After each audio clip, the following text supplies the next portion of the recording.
Wonderful. Well, hello and everyone. I am just so excited to spend some time with you here today. I really, in light of all the things that are going on in the world, I just wish you so much peace, joy, and I'm hoping that this session today will give you a nice understanding of Wonders. This is specifically Wonders 23, a copyright. A part of my 14 years has largely been in Wonders and the various copyrights of which we are really proud since it really creates and showcases an evolution of our understanding of literacy and the best pedagogy connected to that to really execute really sound instruction. So I welcome all of you today. I'm very excited to jump right in. So we'll do that. And we'll be looking for your questions, of course, in that Q&A as well. And so I will start to advance a little bit in my slides here. Let me just move some of these control panels out of the way here so we can jump right in. All right. So a couple of things for those who are actually using the program. There are some support pieces. There's an email. There's a 1-800 number, but there's also some support places that you can go to navigating the digital environment. This is recorded, so of course you'll have an opportunity to access this later on. I won't belabor it, but wanted to make sure I showed this screen that there's a place to go for ongoing support. We also have lots of professional development. And of course, summer trainings like this one is designed to provide some wonderful support. And I will showcase some of the online within the digital platform product support that we have for you. That would be a nice support piece beyond our time together. Since it's so limited, I want to make sure that you can go in and get the specific support that you need. And I'll showcase that as well. We also have communities as well, and I'm going to show you in our digital environment where you can actually join. You don't need to use that QR code. I'm going to actually take you in. There's a button you're going to be able to push actually in our digital experience, so you'll be able to join that community and have ongoing conversations if you choose. This is our demo access. Our URL is my.mheducation.com, our username and our password, so that you'll be able to navigate the digital experience and explore it for yourselves. I'm using the very same access point, so you'll be able to explore any grade level student or teacher so that you can get a sense of what that looks like and the experience and all the wonderful resources embedded within. Okay. So I'm going to move on from here. I can always come back to this, but let me move on. I want to highlight a few things and touch on a few areas here around what's important about Wonders, our organization, really a kind of an overview of kind of some of the basic organizational support that we have, and then getting into the instruction and all the varied support that we have. So let's talk about getting organized. And I just happen to be using grade 2 as an example because they totter the world between the K1 and of course 3-5. So it allows me to talk fluidly about all the foundational skill support that's housed within Wonders to support our early and our young learners who are acquiring English, and all the support that we have for grades 3-5 who are digging in a little bit more deeply into their instruction and comprehension. There are some key resources here that you may be interested in discovering, and that is our Teacher's Edition, our Instructional Routines Handbook, our Reading Writing Companion, and either our Literature Anthology or our Literature Big Books, which is an example of kindergarten and the resources that they have in hand. These are the key resources we use to carry off our instruction. Our Reading Writing Companion is a consumable book, and it's also an e-book. All of this is an experience online for students and teachers to dig into with full audio. So you're able to really teach in a digital way and not have paper pencil, or you can have paper pencil or a combination in between is the design of the Wonders resources. Here's what it looks like in an upper grade, like second grade, where they have a literature anthology instead of literature big books. If we were talking about kindergarten just a moment ago, there are 32 literature big books that take you through the entire course of your entire school year, whereas the upper grades have a literature anthology that they use. Either pathway, it's also all online, full audio, full color. So you'll be able to experience all of these resources, and I'll show you where in the digital environment. The structure and organization of the program by grade level is listed here. So in kindergarten, we have 10 units that are 3 weeks long. And we've incorporated after every even numbered unit a 3 day review opportunity. So we engage in basically a teach, teach, review cycle within the kindergarten experience with a unit zero start smart, which is a 3 week long period of time at the very beginning of the school year that allows you to review and acclimate students to our instructional routines and procedures of what they'll be experiencing across the instruction. In grade one and grades 2 through 5, it's a 6 units that are 6 weeks long. But first grade has what much like kindergarten, a 3 week start smart that's designed to acclimate students to your classroom, their routines, to find out what they know about their letters, right? Uppercase and lowercase and their sounds that they know, right? So that we can better tune in to really support our students. And then in grades 2 through 5, it's 6 units that are 6 weeks long, and your Start Smart is embedded in your Unit 1, Week 1. Okay. All right. So let me highlight and kind of set some parameters here around, and this is by grade level. So what we're looking at first is we're looking at kindergarten. And what I'm highlighting here is really what teachers will be touching versus what students will be touching. And when we have a range of resources, it's important to know as we maneuver through a 5 day lesson experience, what it is exactly students will be experiencing.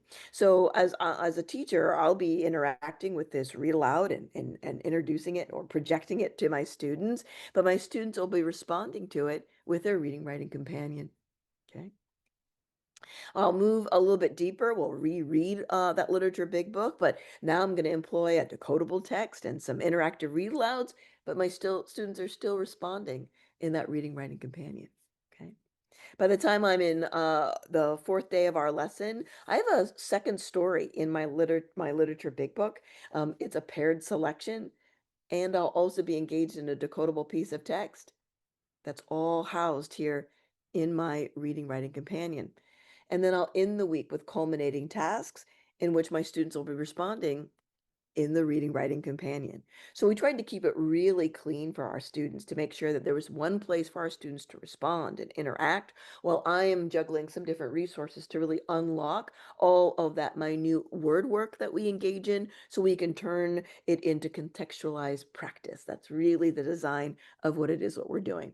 Here's what it looks like at the first grade. Same idea, but I'm navigating a series of different resources, but my students are, yep, still in the reading writing companion. The only outlier is that we shift gears for our first grade and we actually have our students touch their literature anthology. It's not a big book, right? So this time on lesson 3, we're going to be navigating those two different resources where we'll be reading with our students in our literature anthology. We'll put that aside and then we'll actually respond to it. And you guessed it, the reading writing companion. Okay. And then in grades 2 through 5 or 2 through 6, and that really should say 2 through 5 because Wonders 23 only goes up to fifth grade. Now we shift gears and now we're in a 10-day plan, no longer just a 5 day instructional experience. It's a 10-day instructional experience. And I'm again interacting with different stories and resources, but my students are still reacting and responding in their reading writing companion. Again, the only outlier is, of course, with the bigger kids, we're engaged in a literature anthology where they actually access their authentic pieces of literature, but they'll still be responding to it, writing sentences, underlining, engaging in their reading writing companion. So you get the idea that this reading writing companion becomes the real anchor for that instruction. So we're going to spend some time looking at what that instruction looks like and how we unlock it for our students, not just for comprehension, but how we engage our students in the word work, to build words, to decode words, to do the executive function of what really good readers do. Now, that was some information here. What's your takeaway? If you would please, and are we able to use the chat, or is all if I ask them to respond, are they going in the chat or just posing their questions in Q&A? Yeah. I'm thinking. They can use the chat, but if they have specific questions, then the Q&A is Go the. to the Q&A. Okay. So just in the chat here, give me what your takeaway is, thinking about your grade level and what resource do you think your students will be in the most every single day across your instruction? I'm going to stare at the chat and see what your responses are. Just fill in those responses like a waterfall. Do you remember what that resource is called?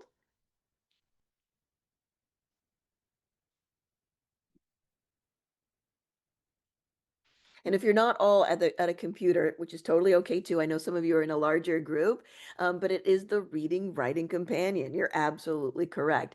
Yeah, and if you're grade 2, you would be in that Reading Writing Companion.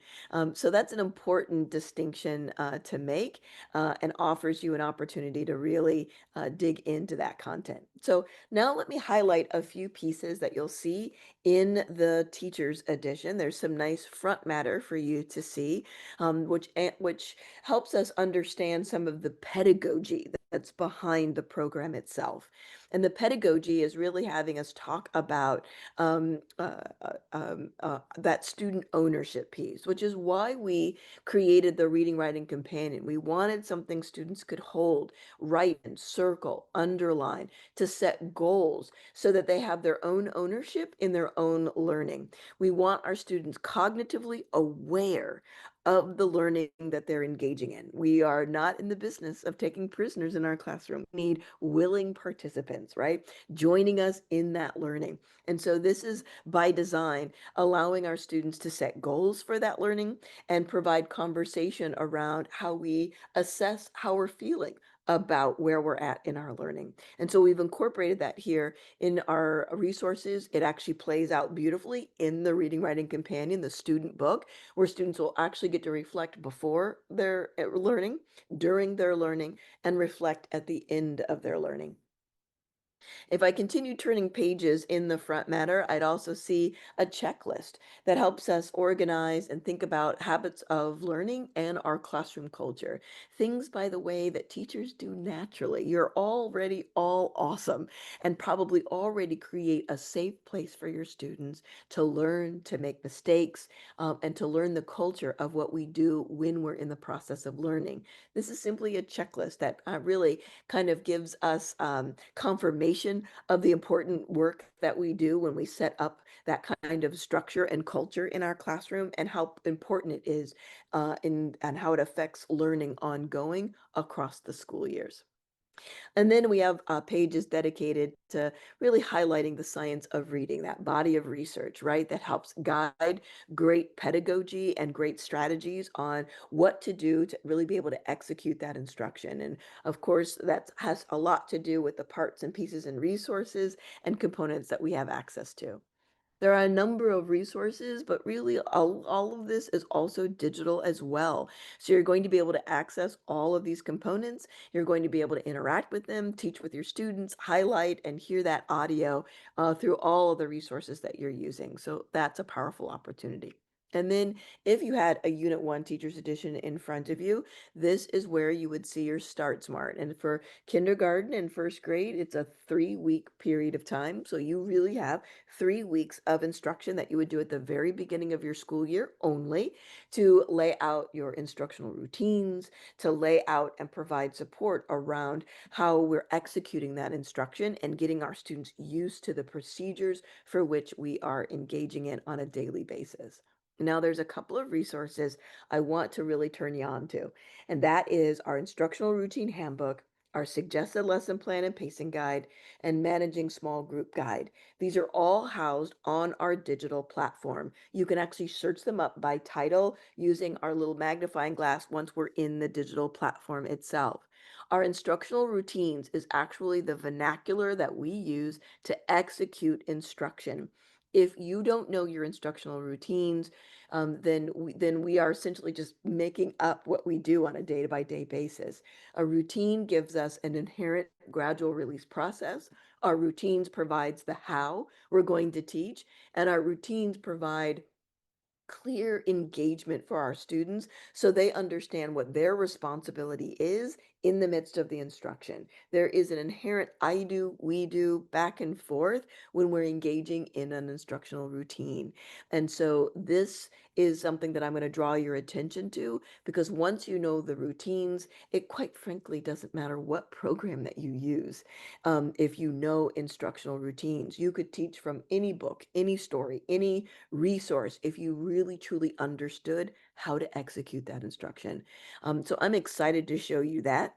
Our suggested lesson plan and pacing guide shows you a breakdown of how we spend our instructional literacy blocks of time, minute by minute, so that you have a better understanding of what that instruction looks like across a day and across the either 5-day tech set in K and 1 or the 10-day experience in grades 2 through 5.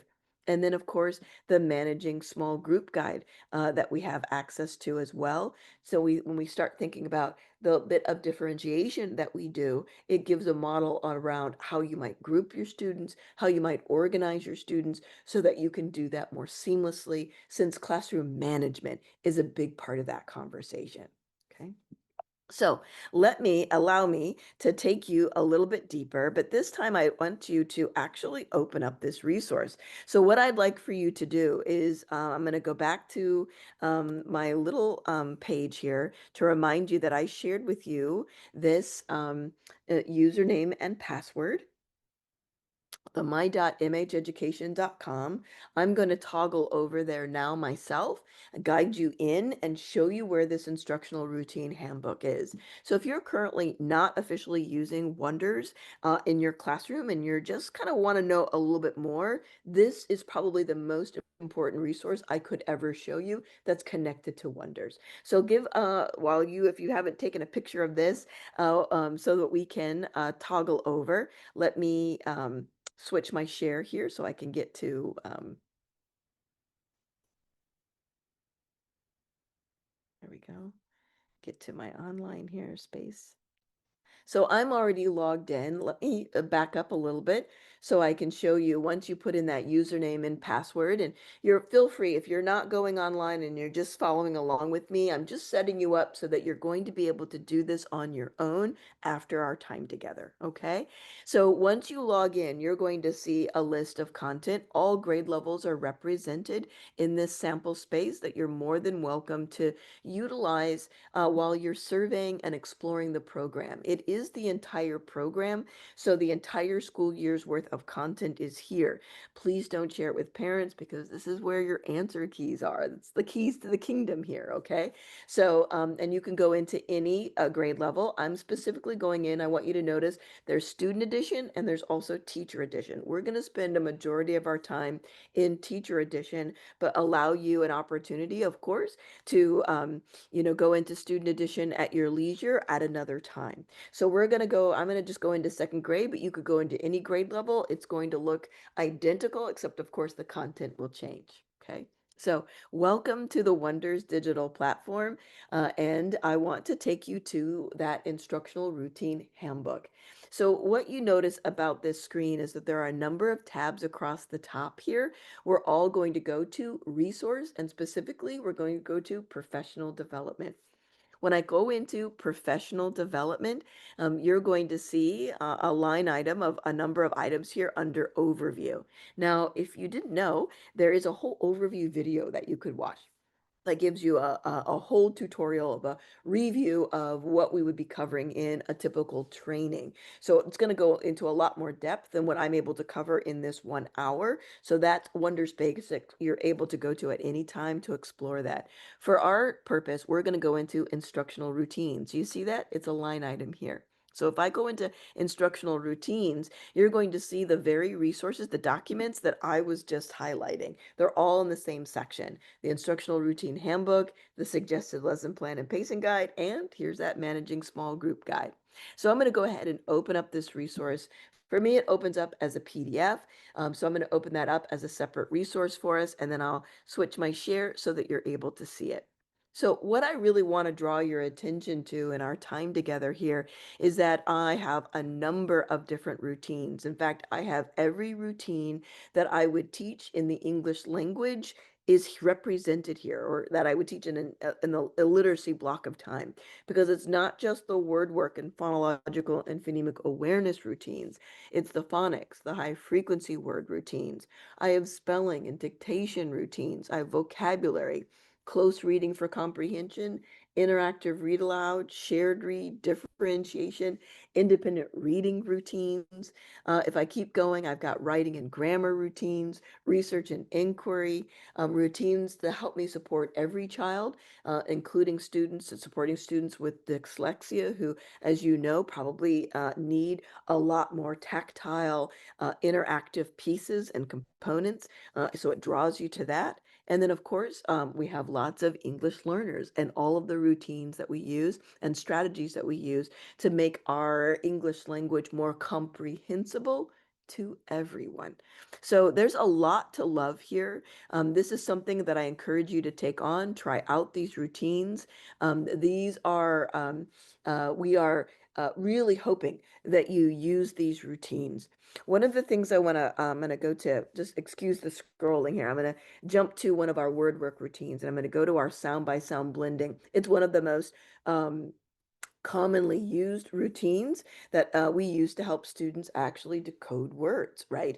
So our sound by sound blending routine guides you through the step by step of how you would engage your students in reading lines of words and decoding those words, and what that looks like. That whole "watch me, I'm going to do it, and then you give it a try" is written out explicitly for you in this explain model. And then on the second page, it provides a guided practice opportunity, and now an extended practice where we take that support all the way into a decodable text. So we have, it breaks it down for you in all of its subsections, and then even provides corrective feedback and teaching tips here for you. So it provides not only support for you on how to execute that instruction, but allows you to be really formulaic in how you do it every single day. And that comes to why I mentioned that knowing our routines is our superpower, because doing it every day allows and trains your students' brains to know exactly where to store that information for easy recall day after day after day. It's very rote for us, very routine for us, but it's something that our students, as you know, crave routine. They crave the familiarity.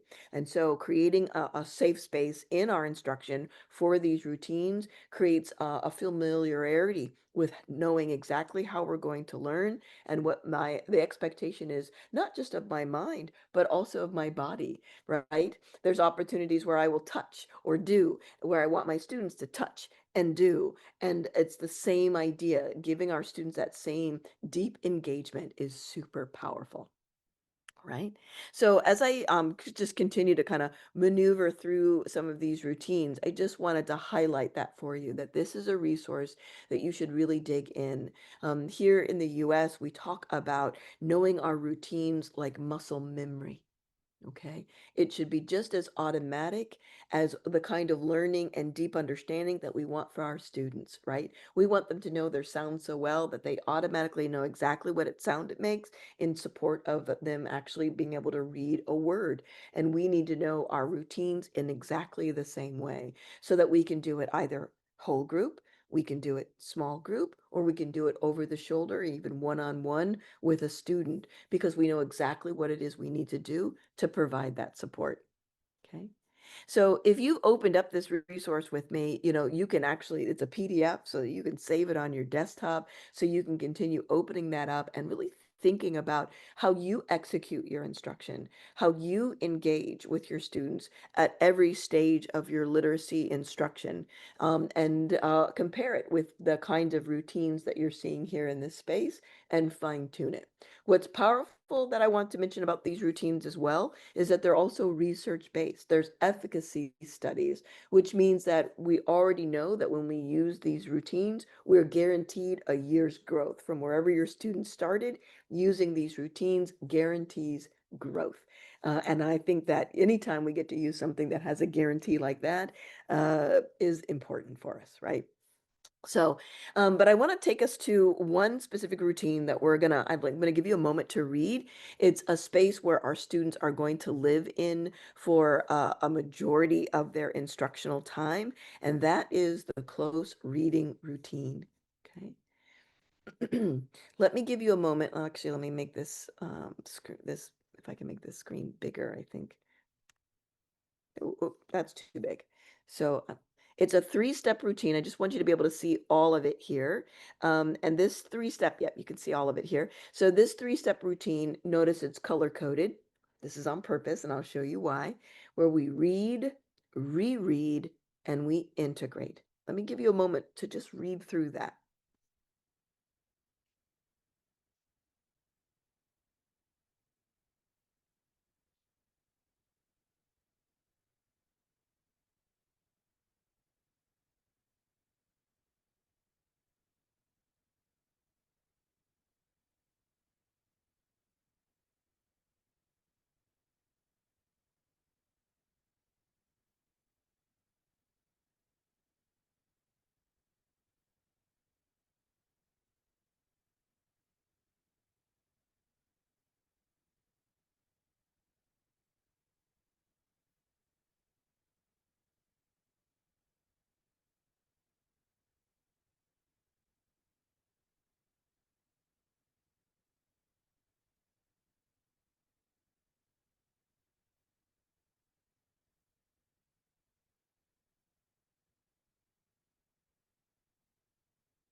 Okay.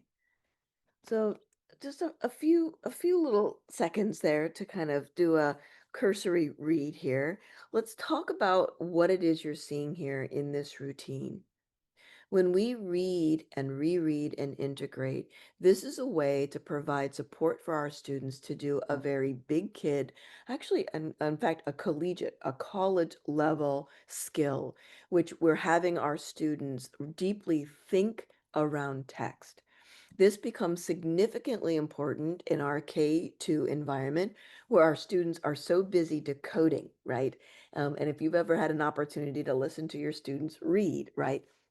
They get so invested in decoding that when you ask them what the story or what they're reading is about, they kind of have that deer in the headlights look like they don't know because they were just so busy trying to decode the girl is that they don't know that they were reading about a girl, right? And so what I want to be very clear is that this read section, whether we support our students, read together with them, read chorally or echo read, partner read, there's lots of ways to take in text. What I want my students to be is cognitively aware of what they're reading, right? So the read portion for a teacher has flushed out questions to keep asking our students while we're reading to pause and be like, now, who's this story about, right? Where's this story taking place, right? Where we're asking specific questions so our students just don't just read words, but are thinking about what they're reading. Okay, that's an important first step. You have to be able to be cognitively aware, and we have to build in that space. Believe it or not, that doesn't actually automatically exist in our brains. When we talk about brain development, our brains are wired to take in sound, our brains are wired to remember words, to hear those sounds, to actually be able to see those sounds in written word. But the thinking part is what we actually grow in our students' brain. Their brains actually expand, and we create that space of what it means to actually understand text. So this is very much a part of that process. And we ask our students, questions around that to make sure that they are understanding the story. So once our students understand the story, then we're able to move into the reread because now we want to reread and pay attention to the author's intentionality with the text, right? We want them to go back in the text and look at specific text evidence. Pay attention to the specific language and vocabulary that the author has used that give us more nuances around the text itself, and understand the knowledge that's being built with the text that we're reading, and help us also identify the specific text evidence that the author used to help to convey that information. That's what the reread is really all about. And when you think about what kids are doing in upper grades, like high school, middle school, that junior high, those intermediate grades, that is really actually where they are living. They're living in a space where they need to really analyze what it is they're taking on in the textbooks that they've been given. And then the final step is to integrate. We actually have to do something with this information that we're learning or gleaning from the text. So the integrate allows us to convert and synthesize that information to create something or to move it into a project like space. And that is at the heart of what we're doing our within our material, to closely read with our students, in addition to actually teaching them the executive function of reading. Allow me now to navigate away from this back to our digital environment so I can open up a student piece of material. I'm going to go into our resource library, and I'm going to open up our reading writing companion for second grade so that you can begin to see how this begins to unfold. So notice this ebook. I'm going to go to the table of contents here and open up the unit. I'll just go into the very first text set and take a look at this Maria Celebrates Brazil. It's one of the first shared reads that students encounter. One of the neat tools that we have here around all of the text from our literature big books, well, it's not so much in kindergarten because we're not really expecting these students to read that text independently, but as we start to move up the grade levels, you're going to see that we have audio summaries that are available in multiple languages so that our students can actually hear that language, right? That he can hear the audio summary in their own home language and then also listen to it again in English, beginning to merge worlds between the vocabulary that they're hearing in English with the vocabulary that they would hear in their own home language. So we have multiple languages just for the audio summary. The rest of this is all going to be in English, but as built-in audio tools. Let's take a listen. Maria and her family are in their bright hot kitchen. Please, Mai, por favor, Maria begs. So we're able to take on these stories. I'm also able to, I'm looking at the two-page spread as if I've opened up the text. I'm also able to look at one page at a time.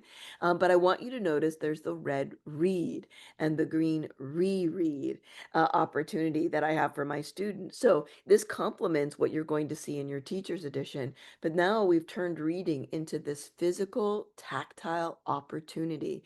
They're going to be drawing a box around the characters. Where are they? Well, that's something important that they need to understand in the read. So I get to look, and I have tools here that allow me as the teacher or my students to go in and actually identify the characters, right? Here's Maria. I can do it again and identify May, right, is here as well. So this allows me to do that effectively. And also my students can do it in their paper pencil resource or also online, or I can do it for my students while they're all watching and we're having a rich conversation. I'm also able to circle the beginning, the middle, and the end of this text, or circle what Maria's parents want her to do in the beginning of the story, right? And then we move into that reread opportunity in which we engage with our students, in which, if you are so inclined, your students can respond in this digital environment or just simply respond as part of an open conversation that you're having in your classroom. Okay. This is all about that building knowledge and comprehension side of wonders that plays out beautifully in the reading writing companion. But of course, in our K1-2 environment, we're also very invested in making sure our students have a tool that helps them begin to learn how to read, right? And this is where we have additional reads. I'm going to click into that so you can see that I have decodable readers.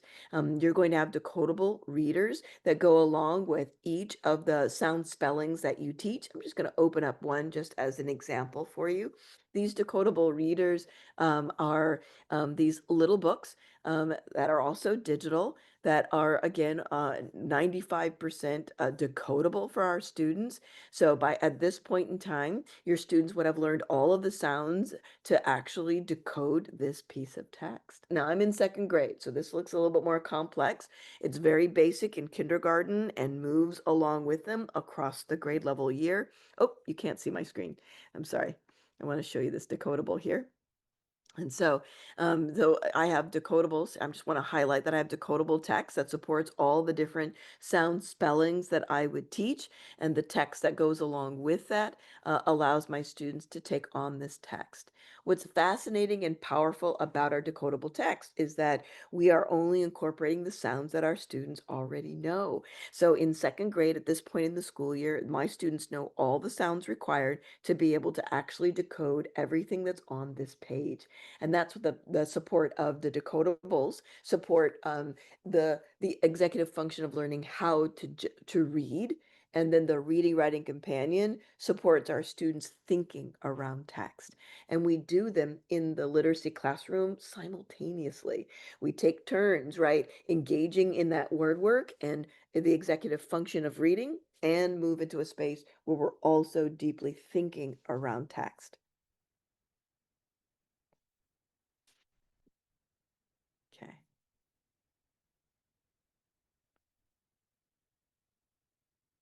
Good question. Roger, you've asked a wonderful question that's actually very timely.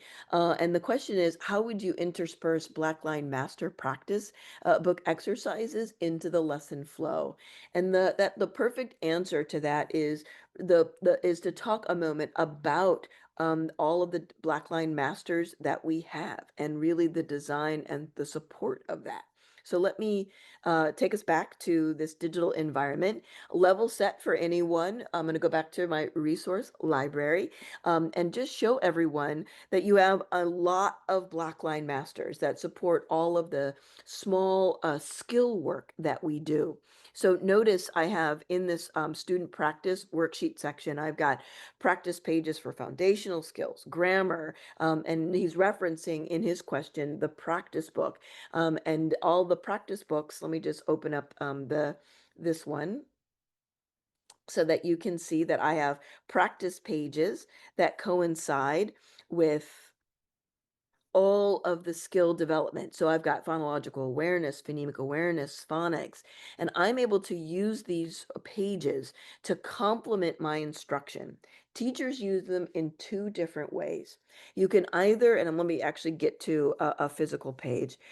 Some of the pages, like for phonemic awareness, requires you to audibly be connected with your students to actually engage in this practice, right? I need to say the name of each picture and say the middle sound. And so this is something that I could easily do with my students as part of a guided practice opportunity.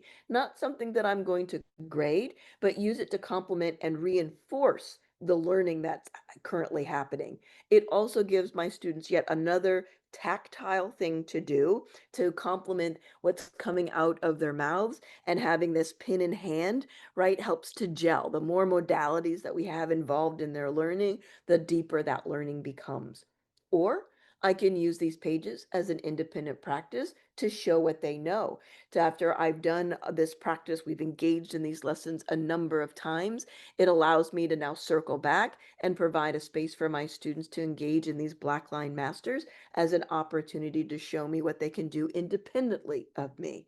So there are two different usages, and you get to choose how you use these pages and what you and how and when you'll employ them in your classroom. There isn't a have to here, but it's really nice to know that you have these resources in hand.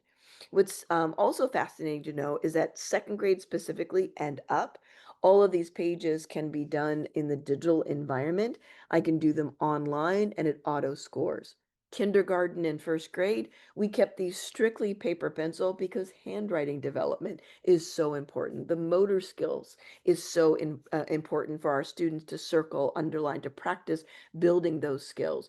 So that's how you'll incorporate those into your instruction to either provide as a guided opportunity or independent practice to see how well your students are really able to employ the instruction that they're experiencing.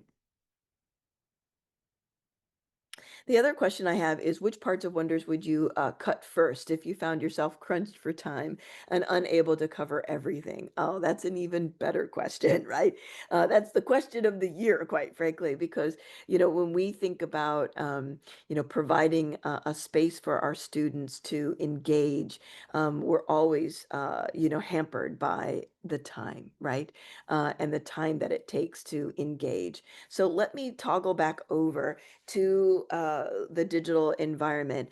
And this actually leads me back into the professional development where we were before. And I'm going to actually open up this suggested lesson plan and pacing guide. And the reason why that I'm doing that is that we have some different models for you to follow depending upon the time that you have. In grade K and 1, we don't offer a whole lot of fluidity there because they need so much word work and support, and simply just doing less of that is it would be the only thing that you would do to make that time frame work. In upper grades, because you might have to toddle the worlds between a lot of word work, we provided some additional different time frames that might actually fit the amount of time that you have to teach with your students. There's a 60-minute or a 90-minute plan. What I want to show you is that and this is a kindergarten example. This is in order. This entire book is in order. So it would go kindergarten first and second, and then you would see your grades 3 through 5. But what I want to highlight here is that it showcases for me, let me make this big screen here. It showcases for me here a breakdown of how I might spend my time in the different sections of instruction. And one of the things that we've done is left a large block of time for small group instruction. But small group instruction does not have to happen every single day. And you could also maneuver the time frame because your students, for example, at the beginning of the year, don't necessarily have the social skills or the behavior strategies in place to actually work independently for a huge length of time. So these time frames are flexible based off of the ability of your students, right? So looking at, for example, the reading instruction, these are very conservative time frames for you, but we also offer suggestions of what might live in small group if it better serves your students. So you'll notice that these little orange arrows are pointing to, well, if you're not able to fit it into your whole group, you may want to move it into your small group. And so that's a way of being able to manipulate your time a little bit. If you are heading up or butting up against where there's an interruption, where your students leave you for a period of time to do something else or come back, or you just have to move on to another content area to teach, it gives you a little bit more fluidity to be able to do it in different sections of time throughout your instructional day. Okay, if I keep moving a little bit deeper, it does show me a list of things that my students are able to do with me if I pulled them in a small group and what they're able to do independently. These change based on grade level. So these are deeply connected to what it is your students are doing in that grade level specifically. And then we move into lesson 2.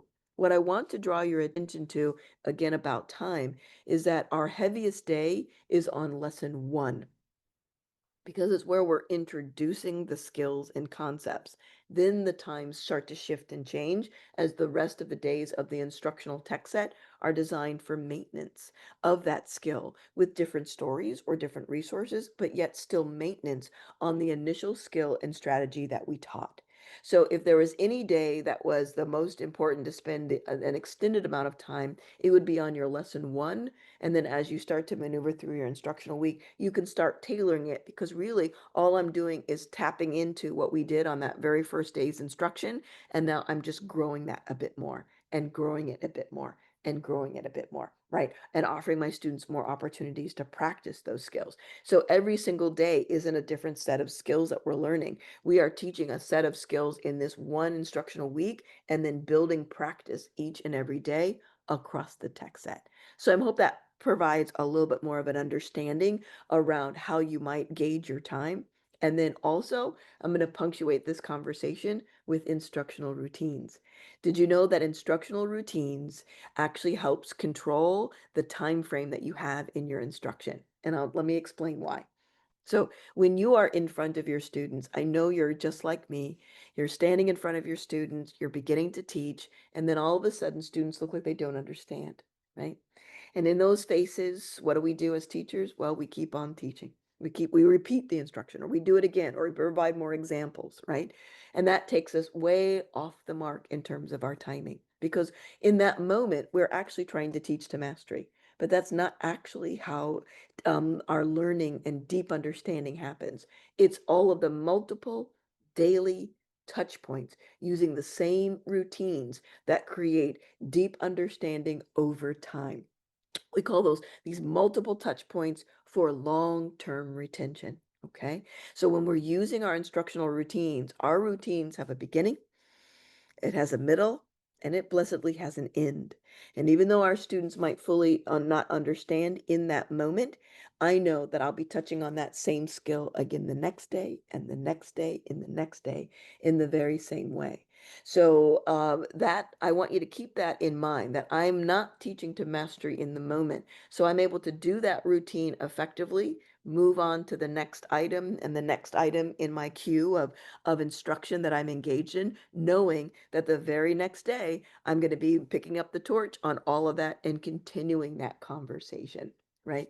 And I know this because I spent 14 years myself in the classroom, and not once, as I worked with first graders and also third graders in my tenure in the classroom, that I was able to walk out of my room and high five all my colleagues in the hallway and say, they did it.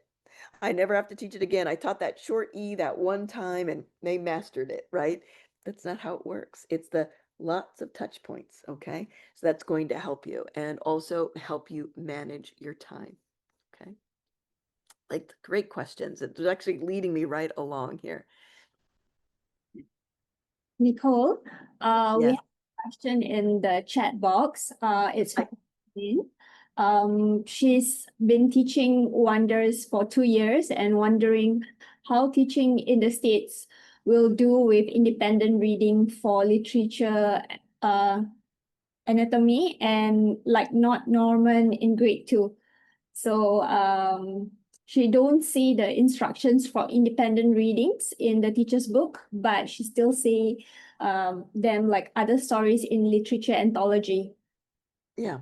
So you're going to find that within our Wonders material that we don't include this independent read time. Why? Because when they are with you in your classroom, they need you.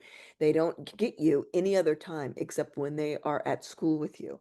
So that we put any kind of small group work and whole group work as a way more important way of spending your instructional time in your classroom.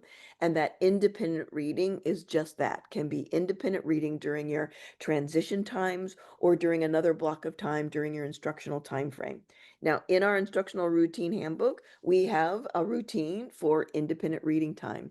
You're going to also find that if I go to my resource library, you're going to find that if I go to teacher resources, I've got a couple of different resources. I've got there's some different checklists and diverse literature charts and book talk resources for students, especially in upper grades, that we have for students to be able to report on, or some structures to share their what they're doing in their independent reads, whether you have them independently reading their literature anthology or a separate piece of text.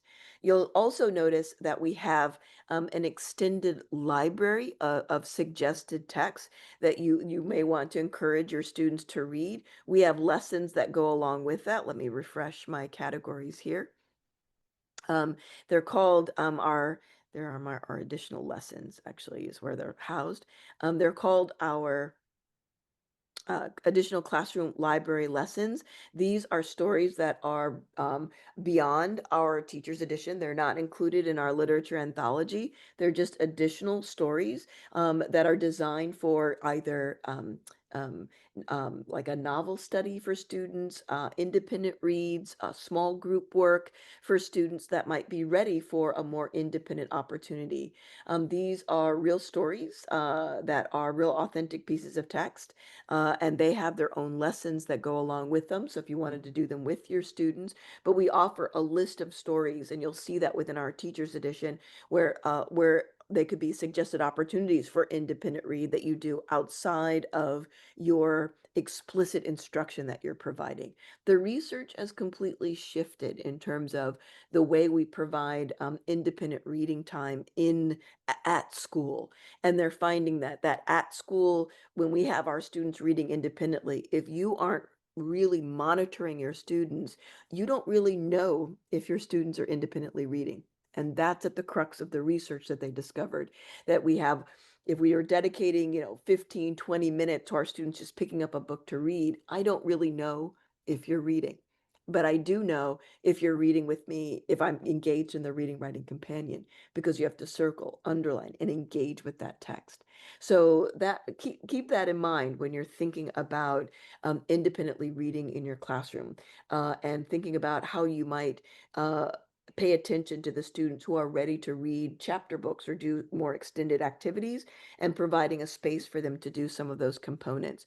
We also have inquiry projects that you can engage in with your students as well, that provides a space for your students to do something deeper and more meaningful with the reading that they're engaged in, right? And doing something with that. And in the K2 environment, we call that research and inquiry. And in upper grades, we call it inquiry space, where there's these real research-like activities that students can do with the content and the knowledge building that they're engaged in.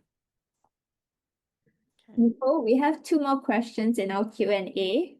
Okay, so I see Megan has asked the question. I'm a fifth grade teacher, and she has following the wonders. Oh, is the following the order of the units important? Can you move units around to match your school's units of inquiry? And the answer is, in fifth grade, uniquely, the answer is yes. You can do them in a different order, but you do need to be cognizant of any kind of word work that might be connected with your students, but we just ask that you keep the units in its entirety, since the writing follows suit, right? So we are going to have been reading the genres that we'll be writing within that singular unit. So make sure that you're not moving around, text sets, but you're doing the entire unit. All right. So if you're doing unit 2 first, and then you'll do unit 1, perfectly fine. Just do the entirety of that entire unit. Okay. And then the next question is, yes, so we have different copyrights. So I'm today training you on 2023. I believe there was other sessions on like a 2020, and there's also a 2017 copyright. The all of the instruction that I've been talking about today works in all of those other copyrights, despite the difference in covers that you may have. We have a couple of different tools, like example, in I'm not quite sure what copyright you're using, but we're all closely reading. You have the same kind of black line masters, some of the same things that I've been calling out, the extended classroom libraries, all copyrights have those. So the consistency is the same. It's just this, you're right, this username and password that I gave was just very specific to 2023. So we can make sure that we get you the right username and password that matches your copyright. Okay. All right. And then the stories from independent reading from Wonders 23 are assigned to students as homework. You could for those students that are ready. What we want to pay attention to is that some of our students aren't able to read all these stories independently, right? And so we want to make sure that we give them something that they're able to read. So my lowest level of student I might not provide them like a novel study to do. I may actually, and notice I'm back on my screen here, I may actually leverage my differentiated readers. I have differentiated readers that my students can engage in. They're a much smaller piece of text. They match in with the essential question, the skill building that we're engaged in, and they're available at 4 different levels. So we use our orange color as the approaching, which is a year and a half below grade level. We use the blue one with the blue band, our on level. Our purple is our English learner, which has more language support. And then there's one more with a green band. That's our beyond level, which is a year and a half above grade level. And so I'm able to use and leverage these texts as another extended read for my students. You'll notice that across the grade levels, they are these kind of mini chapter books. So when I open them up to the table of contents, you'll see there's, different chapters, or happens to be maybe a play. So there's different scenes in this one. So it acts like kind of a chapter book, but it's something that actually coincides with my actual instruction. So it's very tightly connected. It's not just an additional text that kind of is around the same topic. This is directly connected to that. So this is going to have the same vocabulary words that you were introducing. It would have, if you were in a younger grade level, it would have the same high frequency words. It's going to support the same phonics skill that you are teaching. So there's a lot of great purpose for these differentiated reads. You actually have access, every teacher, to the entire K-6 grade level band of books that you can freely assign to your students. Your students in this digital environment will automatically have access to just their grade level. So, and there's a set of these that go along with each of the text sets that you engage in. So there's a lot to like about having these texts. So if you want to engage them in independent reading, you are able to do that. But there are whole lessons that go along with these stories as well to complement the instruction that you're engaged in. Okay.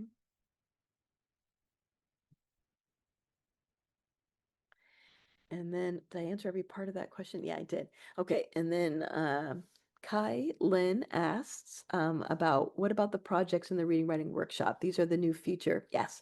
These projects tap into that third phase of the close reading routine. Remember, we were looking at integrate. Well, those projects are the integrate, right? It's how we're synthesizing. We want always for our students to do something with the knowledge building that they've been engaged in, to replicate what big kids do, what actually real world does, right? We read information, synthesize it, and turn it into real world practice. And so we want that for our students. And it's built right into the reading writing companion. You're right. So it makes it very easy to engage in those projects. What I want to make very clear, however, is that when teachers see projects, it feels like, well, now we need to go to the library and do something expanded. That was not the intention. The intention was to use the very same reads that we were engaged in, the literature big book, the decodable texts that we were reading that are all centered around that knowledge build for that purpose of creating their project. So we're using all of the texts that they've already been reading in support of that project. And in kindergarten, it might be making a poster about all the things that we do at school, whereas upper grades might be creating a blog or creating a poster or a pamphlet around, a particular topic. Again, turning the real information that they're learning throughout the text that they've been reading to help them in their support of literacy is now being used to support an understanding around the topic. And so the connection there is huge. So that's the relationship and that really tied into that final stage of that close reading routine we were talking about. Okay. All right, so we've answered all those questions. So I just want to, as we, so, we're kind of up on time here, but I do want to just highlight that you do have a full set of assessments that you can give. And I want to, if we still have time, and we'll still be recording, so if you have to pop off, you'll at least be able to see this later on. I just want to touch on this adaptive piece. If I click go, this is a behind the scenes adaptive component that will actually automatically pre-test your students on phonemic awareness, phonics, and structural analysis. And right now, I'm like struggling with, oh, I must not have a student in this particular one.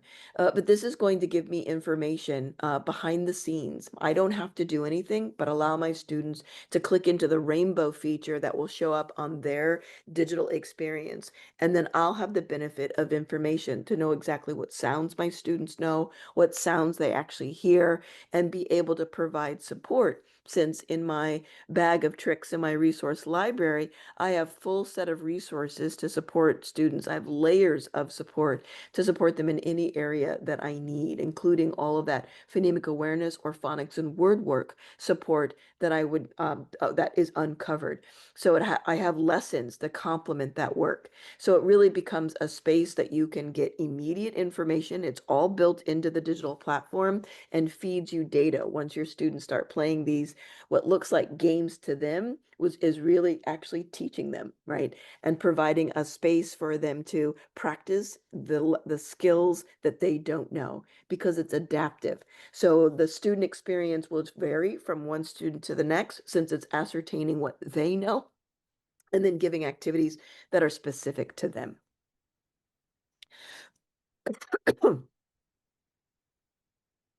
All right.